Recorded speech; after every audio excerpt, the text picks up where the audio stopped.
লভ্যাংশ ও বোনাস বৃদ্ধির দাবিতে ধর্মঘটের ডাক দিয়েছে বৈশ্বিক প্রযুক্তি জায়ান্ট স্যামসাং এর কর্মীরা। এতে দক্ষিণ কোরিয়ার রপ্তানিতে অচলাবস্থার শঙ্কায় হস্তক্ষেপ করে সরকার। এরপরেই শ্রমিকদের সাথে আলোচনায় বসে কর্তৃপক্ষ, যেখানে আংশিক দাবি মেনে নেওয়া হলে আপাতত কর্মবিরতি স্থগিতের ঘোষণা দেন তারা। বিস্তারিত নুসরাত মমির প্রতিবেদনে। বিশ্বজুড়ে চলছে কৃত্রিম বুদ্ধিমত্তার জয় জয়কার। এতে প্রযুক্তি পণ্যের চাহিদা বাড়ার সাথে সাথে রেকর্ড মুনাফা করছে বহু প্রতিষ্ঠান, যেখানে কর্মীদের নানা সুবিধা দিচ্ছে অনেকে। তার মধ্যে অন্যতম দক্ষিণ কোরিয়ার বহুজাতিক সেমিকন্ডাক্টর প্রতিষ্ঠান এসকে হাইনিক্স। সিদ্ধান্ত নেয় মুনাফার 10% কর্মীদের মাঝে বিতরণের।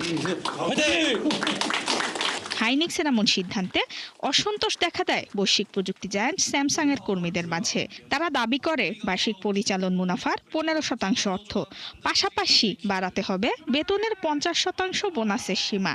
তবে প্রতিষ্ঠানের মূলনীতির সাথে সামঞ্জস্যপূর্ণ না হওয়ায় দাবি মানতে অস্বীকৃতি জানায় স্যামসাং। কর্মবিরতির ডাক দেয় প্রতিষ্ঠানটিতে কর্মরত 48,000 শ্রমিক।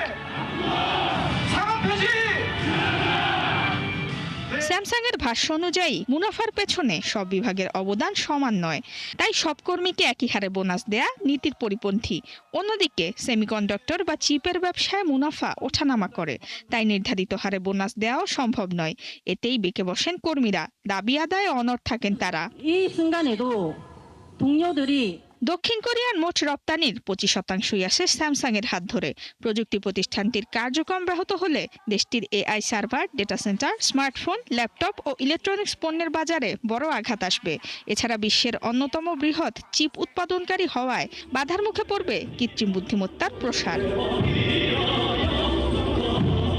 সংকট এড়াতে হস্তক্ষেপ করে দক্ষিণ কোরিয়ার সরকার।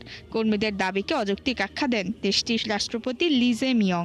সরকারি হস্তক্ষেপের পর শ্রমিক ইউনিয়নের সাথে খসড়া চুক্তি করে স্যামসাং, যেখানে সংশোধিত বোনাস ব্যবস্থা ও সেমিকন্ডাক্টর কর্মীদের পরিচালন মুনাফার 10.5% অন্তর্ভুক্ত রয়েছে। এ খসড়া প্রস্তাবে 22 থেকে 27 মে পর্যন্ত ভোট দেবেন শ্রমিকরা। তাই আপাতত 18 দিনের ধর্মঘট স্থগিত রাখবেন তারা। নুসরাত মমি, 71।